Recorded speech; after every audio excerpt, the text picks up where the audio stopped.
There's a clip that made the rounds at the end of the week that made a lot of people mad.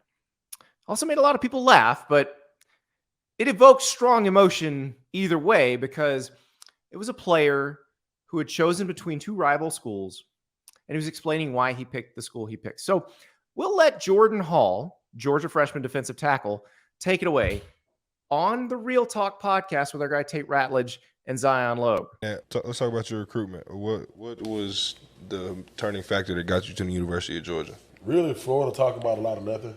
So I was like, Georgia talking about a lot of something. They're going to put people in the league. Florida ain't put a D-line in the league since Taven Bryan, and he's terrible.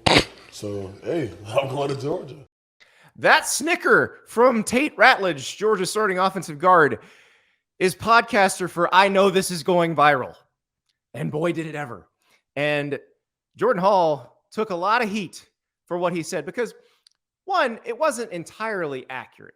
Florida actually has a pretty good record of putting defensive linemen in the NFL draft. In fact, Florida's had a defensive lineman in the NFL draft every year since 2012. So thanks, Jay Howard, for starting that streak. Now, Florida has not had a first-round defensive lineman, and I think that's probably where he was going with this, since Taven Bryan in 2018. And no, Taven Bryan's NFL career did not work out the way he'd hoped. But this is also a person known as the Wyoming Wild Man. And if you've heard some of the stories about Taven Bryan, not a guy whose bad side you want to be on, even if you are an SEC defensive lineman. So I can see Jordan Hall might want to backtrack on that a little bit. But the bigger point, and I think this is what Jordan Hall was getting at, is Georgia's on an incredible heater of putting defensive linemen very high in the draft. 4 first-round defensive linemen in the past 2 drafts. You had Jalen Carter this year. You had Travon Walker, Jordan Davis, and Devontae Wyatt the year before.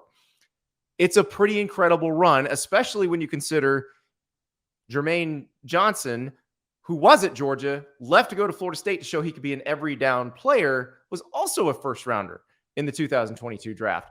So that's what he's getting at there. And while it makes Florida people mad because they say it's inaccurate, it should make them mad for a different reason. It should make them mad because what they need to do to be able to beat Georgia is make those kind of first rounders on their defensive line. That's what they need to be doing. That is the mandate for Billy Napier, the head coach, for Sean Spencer, the D-line coach. And I think they are willing to take that challenge. I think they understand that's why they're at Florida and the previous staff is no longer at Florida. There was this magical thinking for a while at Florida, especially after the 2020 Georgia game, that you could somehow overcome a superior roster with superior X's and O's. I think Kirby Smart and his team have put the lie to that a few times. So you understand that now. And that is what Billy Napier is trying to do. Now, if you look at Florida's recruiting, especially recently, there's a chance that they can get back into that zone.